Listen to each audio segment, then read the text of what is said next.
أعوذ بالله من الشيطان الرجيم بسم الله الرحمن الرحيم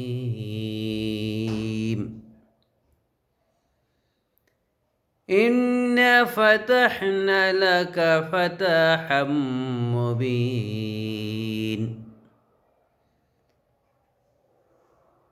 সাদাকাল্লাহুল আযীম। এই আয়াতটি মহান রব্বুল আলামিন আমাদের বিশ্বনবী মুহাম্মদ সাল্লাল্লাহু আলাইহি সাল্লাম যখন হুদায়বিয়া সন্ধির জন্য গিয়েছিলেন, ঠিক তখন কাফেররা তাদেরকে হজ প্রদানে, হজ সমাপন করতে বাধা দিয়েছিল। তখন এই আয়াতটি নাজিল করে দেন সন্ধি স্থাপন করার জন্য। তো আয়াতটি তেলাওয়াত করলাম এই জন্য, স্বাধীনতা ৫৪ বছর পরে বাংলাদেশ জামাত ইসলামের জন্য সরকারি দল হোক এবং বিরোধী দল যেটাই হোক, সেটা তাদের জন্য এক মহা বিজয় হবে আমি মনে করি। সেই সাথে গত ১৬ বছর ক্ষমতার বাইরে রয়েছেন বাংলাদেশ জাতীয়তাবাদী দল বিএনপি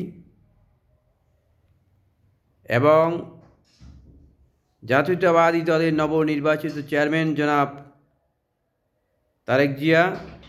উনি এই প্রথম এই নির্বাচনে অংশগ্রহণ করবেন এবং দেশবাসী অনেকেই আশা করেছেন যে তিনি হয়তো প্রধানমন্ত্রীর দায়িত্ব পালন করবেন। তো আমি মনে করি জাতীয়তাবাদী দল বিএনপির জন্য এটা মহাবিজয় হবে যদি ক্ষমতায় তারা বসতে পারেন। সেই সাথে জামাত ইসলামী বাংলাদেশ স্বাধীনতা ৫৪ বছর পরে তারা যদি বিরোধী দলেও আসন পান, সেটাও তাদের জন্য সেই ইন্না ফাতাহনা লাকা ফাতাহাম মুবিন, তাদের সুক্রিয়া স্বরূপ আমি মনে করি যে কয়টি আসন পাবে, আমি মনে করি অনেক ভালো আসন পাবে। তো সেটা তাদের জন্য এক মহাবিজয় হবে। কিন্তু আমি দেশবাসীর কাছে এবং আগামী নির্বাচিত সরকারের কাছে একটি বিনীত অনুরোধ জানাবো। সেটা হচ্ছে এই, যারাই সরকারে বসবেন, সরকার গঠন করবেন, এটা আপনাদের জন্য এক মহাবিজয়। সেই বিজয়ের সুসংবাদ এবং বিজয়ের স্বাদ গ্রহণ করে আপনারা এই পুঁজি বাজারের Bangladesh stock market security exchange কমিশনের ৩৩ লাখ বিনিয়োগকারীর কষ্টের পুঁজিগুলো যে সমস্ত অপদার্থ, অসৎ মানুষ, দুর্বল, পরিস্থিতি ভালো না, মার্জার করতে হবে, এই সমস্ত ঠুনকো ছুতা দিয়ে আসলে এই 5টি ব্যাংক ধ্বংস করে দিয়েছে। সেই সাথে অনেকগুলো আর্থিক প্রতিষ্ঠান ধ্বংস করে দিয়েছে এবং সামনে আরও অনেক প্রতিষ্ঠান ধ্বংস করার জন্য তারা ষড়যন্ত্রে লিপ্ত রয়েছে। আমি অনুরোধ করব এই বাংলাদেশ ব্যাংকের governor doctor Ahsan H Mansur, বিএসইসির চেয়ারম্যান খন্দকার রাশেদ মাকসুদ এবং ডিএসসিসি চেয়ারম্যান মমিনুল ইসলাম, সেই সাথে বর্তমান অর্থ উপদেষ্টা ডক্টর সালেহ আহমেদ এবং আইসিবির চেয়ারম্যান আবু আহমেদ, সেই সাথে পুঁজি বাজারের টাস্ক ফোর্সের সদস্য ঢাকা বিশ্ববিদ্যালয়ের অধ্যাপক জনাব আলামিন, এই সমস্ত মানুষগুলা ৩৩ লাখ বিনিয়োগকারীর জন্য গলার কাটা। এরাই মিলে মিশে অসৎ মানুষদের সাথে এস আলম গ্রুপের সেফ এক্সিট দিতে এবং নিজেরাও তাদের ফায়দা লুটপাট করার জন্য এই ঐতিহ্যবাহী পুঁজি বাজারটাকে ধ্বংস করে দিয়েছে, বিনিয়োগকারীদের নিঃস্ব করে দিয়েছে। আজ বিনিয়োগকারী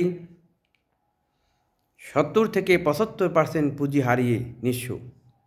অনেক বিনিয়োগকারী আত্মহত্যা করেছেন, অনেকে সমস্ত পুঁজি হারিয়ে আজকের নিঃস্ব। আজকের বিনিয়োগকারী পরিস্থিতি স্বাধীনতার ৫৪ বছরে এত জঘন্য নিম্নতম স্তরে কখনো বাংলার মানুষ দেখেনি। তাই আমি অনুরোধ করব, আগামীতে আপনারা যারা সরকার গঠন করবেন, এই সমালোচিত পুঁজিবাজার, ব্যাংক, বিমা, আর্থিক প্রতিষ্ঠান ধ্বংসকারী যে সমস্ত মানুষ, তারা আপনাদের কোনো না কোনো দলের ছত্রছায়ায় অবশ্যই আশ্রয় নেবে। আমি অনুরোধ করে বলবো, এই সমস্ত মানুষ বেশি না, গোটা 5-7 বা 1 ডজন হবে। এই 1 ডজন মানুষকে আপনারা কখনোই দলে বিরাবেন না, দলে আশ্রয় দিবেন না, তাদেরকে কখনো দায়িত্ব দিবেন না। এই বর্তমান 20 কোটি মানুষের মাঝখানে অনেক অসংখ্য মানুষ রয়েছে যাদের চরিত্র ভালো। আমি এমন কথা বলবো, সেটা হচ্ছে এই যে আপনারা এই রিসেন্ট হত্যাকারী হাদি নিয়ে যারা মাতামাতি করেন, আপনারা যদি খোঁজেন, হাদির চেয়ে অনেক বড় চরিত্রের মানুষ আমাদের এই 33 কোটি, এই 20 কোটি মানুষের ভিতরে অসংখ্য হাদি, তার চেয়ে অনেক গ্রেড উপরে অনেক মানুষ রয়েছেন। তাদেরকে খুঁজে খুঁজে আপনারা দায়িত্ব দিন, কারণ আপনারা তাহলে দেশটাকে ভালো চালাতে পারবেন। আর সব লোক যদি লুটপাটকারী হিসেবে আপনারা পদে বসান, তাহলে আপনাদের পরিস্থিতি ভয়াবহ রূপ ধারণ করবে। তা আমি অনুরোধ করব, বিএনপি যদি ক্ষমতায় আসেন, আগামী নির্বাচিত সরকার গঠন করেন, তাহলে আপনারা অতীতের যে সমস্ত কলঙ্ক ছিল সেগুলো ভুলে গিয়ে বর্তমানে সৎ মানুষের হাতে দায়িত্ব পালন করার জন্য দিবেন। আর জামাত ইসলামকে আমি অবশ্যই একটু সাপোর্ট করব, কারণ 3-4টি দলের ভিতরে জামাত ইসলামকে আমার ভালো লাগে। আমি অবশ্য কোনো দল করি না, তবে সমর্থন করি, আমি 2টি দলকে সমর্থন করি। তার ভিতরে জামাত ইসলামকে আমার ভালো লাগে বেশি। তাদের ভিতরে কিছু লোক সমালোচিত অবশ্যই রয়েছে, থাকলেও তাদের আদর্শ আমি ভালো মনে করি। কারণ জামাতের যে নৈতিক আদর্শ, সেগুলো যদি কোরআন হাদিস ফলো করে, আমি মনে করি সে একজন আসহাবে রাসূল হওয়া তার জন্য বিচিত্র কোনো কিছু নয়। সাহাবে যারা ছিল, তাদের আদর্শ লুকায়িত রয়েছে জামাতের।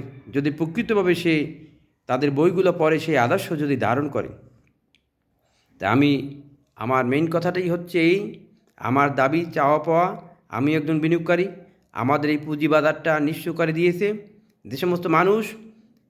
সেই পুঁজিবাজারটিকে আপনারা সর্বোচ্চ গুরুত্ব দিবেন, ব্যাংকগুলোকে পুনর্গঠন করবেন, আর্থিক প্রতিষ্ঠানগুলো কখনো বন্ধ করার পায়তারা কেউ করবেন না দুর্বলের সুতা দিয়ে। আমি অনুরোধ করব, এই রিসেন্টলি যে 5টি ব্যাংক মার্জার করা হয়েছে, এই 5টি ব্যাংকের হাজার হাজার লাখ লাখ বিনিয়োগকারীর টাকা আটকে আছে। বাংলাদেশ ব্যাংকের গভর্নর বলেছেন যে তারা কোনো পুঁজি বা কোনো শেয়ার পাবে না। আমি অনুরোধ করব, অত্যন্ত বিনীতভাবে সমস্ত বিনিয়োগকারীদের এই 5টি ব্যাংকে যারা শেয়ার ক্রয় করেছিল, তাদের শেয়ারগুলো টাকা ফেরত দিবেন, না হয় এই 5টি ব্যাংক আবার চালু করে দেবেন। তাহলে এই 33 লাখ বিনিয়োগকারী বাঁচবে এবং তাদের প্রতি ন্যায় বিচার প্রতিষ্ঠা করা হবে। বর্তমানে এই 5টি ব্যাংকের মার্জার করা বিনিয়োগকারীরা জুলুম এবং নির্যাতনের শিকার। আমিও একজন বিনিয়োগকারী হিসেবে আমারও এখানে বিনিয়োগ রয়েছে। আর গত এই 15 মাসে ডক্টর ইউনূস সরকার যেভাবে পুঁজিবাজারকে এবং বিনিয়োগকারীদের ক্ষতি করেছে, যা স্বাধীনতা 54 বছরে কোনো সরকারই এত ক্ষতি সাধন করেনি। এমনকি আওয়ামী লীগ সরকারের আমলেও কোনো শেয়ারের দাম 0.50 পয়সা 60 পয়সা দাম ছিল না, যাহা এই ইউনূস সরকার আমলে আমরা দেখতেছি। সুতরাং অনুরোধ করব, আপনারা পুঁজিবাজার, ব্যাংক, বিমা, আর্থিক প্রতিষ্ঠান এগুলো বন্ধ না করে, টেক্সটাইলগুলো বন্ধ না করে এগুলো সচল করবেন। এই প্রত্যাশা রেখে আমি আজকের আমার কথা শেষ করছি। আসসালামু আলাইকুম।